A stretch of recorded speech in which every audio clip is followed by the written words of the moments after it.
Brilliance Audio presents In the Shadow of the Valley by Bobi Conn, performed by the author. My father ordered me one warm afternoon, I must have been 5 or 6, to walk the half-mile to Granny's and call her a whore. This remains my sole memory, where my father knelt down and held my shoulders, speaking to me at eye level. Kneeling there, he calmly told me that the church my granny took me to was all a lie. God was dead. He died a long time ago, and he wasn't coming back. I had been going to the First Church of God with his mother, Granny, not only to her grandchildren, but to her own children and husband, since I was born.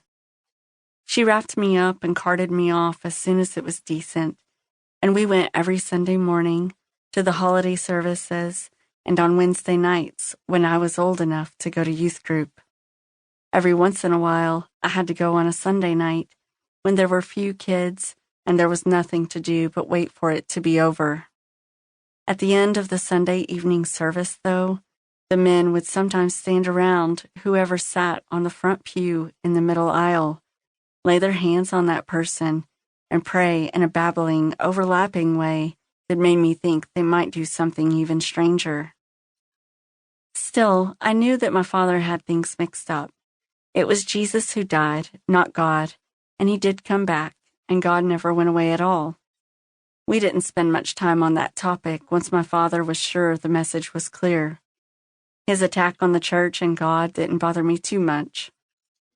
I somehow knew it was retaliation for something Granny had done or said, like daring to voice her disapproval of his booze, his pills, his fighting man ways. At 5, it never occurred to me that I could refuse the task he assigned to me. I nodded a, "Yes, I will do that," sensing his rage would quickly be redirected toward me if I showed any emotion. Nothing he ordered us to do was ever optional, and I wouldn't have the audacity to refuse his commands for a long time to come. I understood that I did not own the word no. What does no mean? What do we accomplish when we speak it? It is a refusal. I do not accept this dubious gift. Self-protection. You will not violate my sovereignty. Denial. I am not these things that you name me.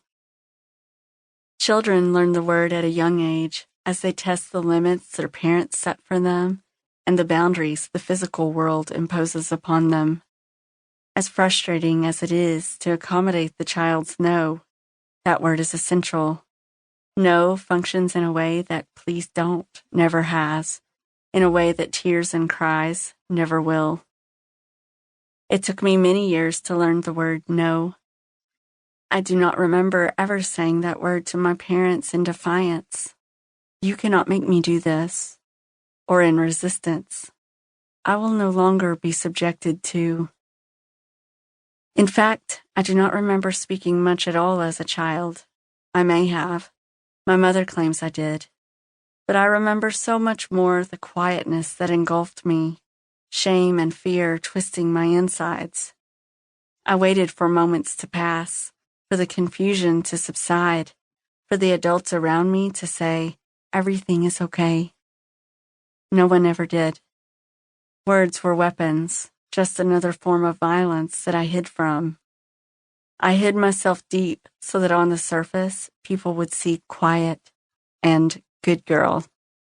I thought I could control their understanding of me, keep my inner torment a secret.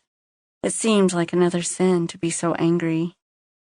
But I did not realize how much my sense of self was controlled by all that hiding. As a child walking down that one-lane gravel road, I thought I understood the word whore. I had heard it before, growing up in a home with few attempts to censor the vulgarities of the world.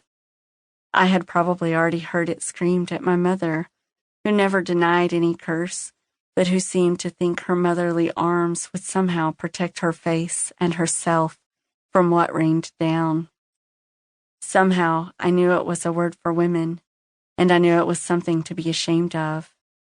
It was also a word for girls who had been molested or maybe wore short shorts, as I was to discover soon enough.